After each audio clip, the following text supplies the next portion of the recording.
to the archives of legend and lore.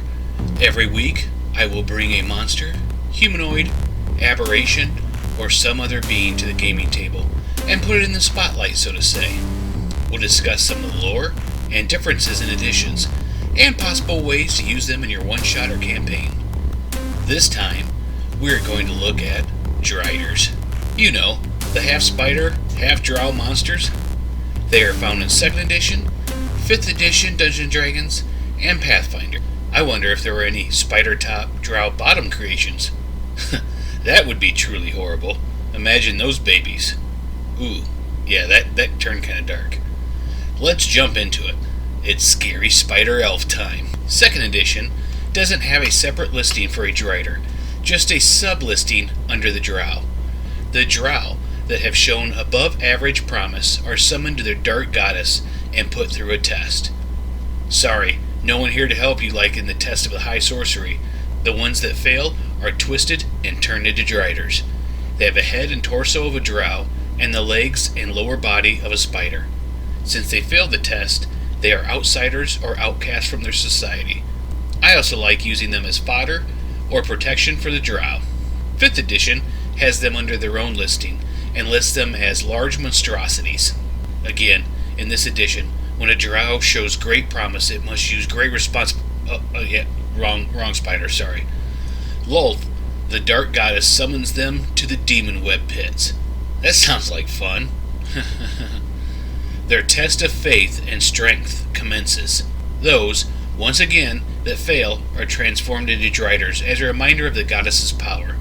Once they return to the elemental plane, they are driven by madness and disappear into the Underdark to become hunters and hermits. Occasionally, some return to the fringe of the drow society, but are shunned and looked at as lower than slaves. Pathfinder describes them as centroid creatures with the upper body of a drow and the lower body of giant spiders. I'm glad they added giant. How funny would it have been to have a small spider bottom and a normal human top? They were originally the result of drow flesh warping, but now breed and survive completely on their own. The females retain their drow beauty from the waist up and are sleek and smooth. The males are a little more beastie. Their faces are a blend of drow and spider, and their bodies are spiny and rough. When they were originally flesh warped, they lost all or most of their drow memories, and thus were like all new creatures. In drow society, they are seen as freaks and mutants, and are often kept as guards or protectors. Before we get into combat, we're going to do something a little new. We're going to have a word from our first sponsor. This week's podcast is brought to you by Foconry's Magic Shop. Come on in and he'll fix you right up. Some of his items might even work. His prices can't be beat, and they always change, because he makes them up on the fly. His healing potions taste the best, and sometimes actually even heal. So remember, if you like taking chances, then come on in to Foconry's Magic Shop. The combat in 2nd edition allows them to cast all spells. A normal drow can cast once per day. All spells. Do you know what that means? No spellbook, no studying, just all the arcane power. Loophole to long hours of studying.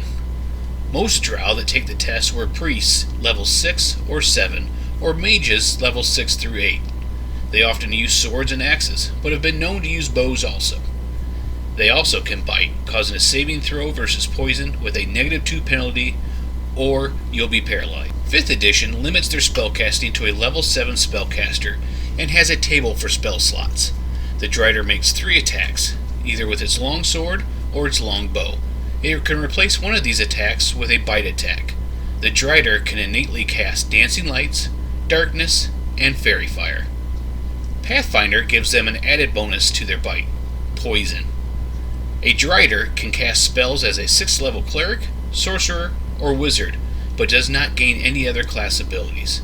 It can cast at will Dancing Lights, Darkness, Fairy Fire, and once a day it can cast Clairaudience, Clairvoyance, Deeper Darkness, Dispel Magic, Levitate, and Suggestion. It has a special attack, which is Web. Now, my darkened mind will share some of its chaotic thinking with you in the Chaotic Creative Corner, where we try to help you or show you other things to do with Driders, other than kill your party. Scenario 1. A drow wizard had amassed great power at a tower, castle, or keep, and the party needs to go find and end him. The place they have to go is old and looks like it's empty. Maybe they were sent to the wrong place, or... Wait, what was that noise? The place is protected and or infested with Driders and other spiders.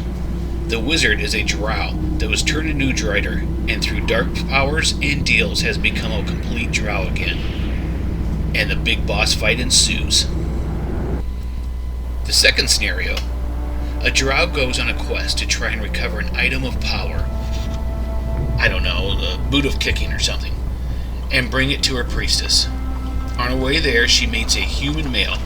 Blah blah blah, she falls for him. Blah blah blah. He joins her on her quest, and when they get to the final part, and the item is before them, he adds a paralyzed balm to his lips, and has taken the antidote, and kisses her. As she is paralyzed, he thanks her for helping him, and takes the item, leaving her behind. After the balm wears off, she returns to her priestess enraged and wanting vengeance. She calls upon the dark goddess's power, and they twist her into a Drider.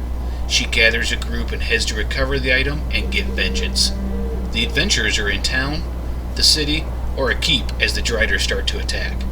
They can try and kill them all, or maybe find out why they're here.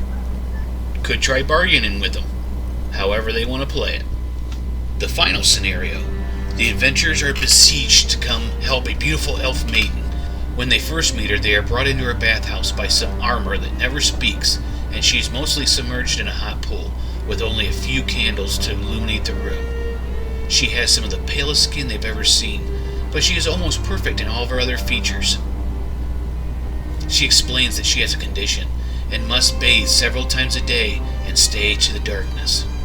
She goes on informing that she was a drow orphan, and adopted by the keep's lord and raised to be wholesome and good. Unfortunately, her father had passed away as of recent, and she's left to fend for herself. She cannot leave the keep because of her affliction, and most of her trustworthy servants are old and not far from the grave. She begs the adventurers to travel into the depths of the caves on her property. It is where she was found by the Lord so many years ago. There should be a red gem chest there. Inside the chest, they will find a scroll, a book, and a potion. She needs them to burn the book and bring her the scroll and potion. They can keep the chest as worth a small fortune, and promises them other items when they return.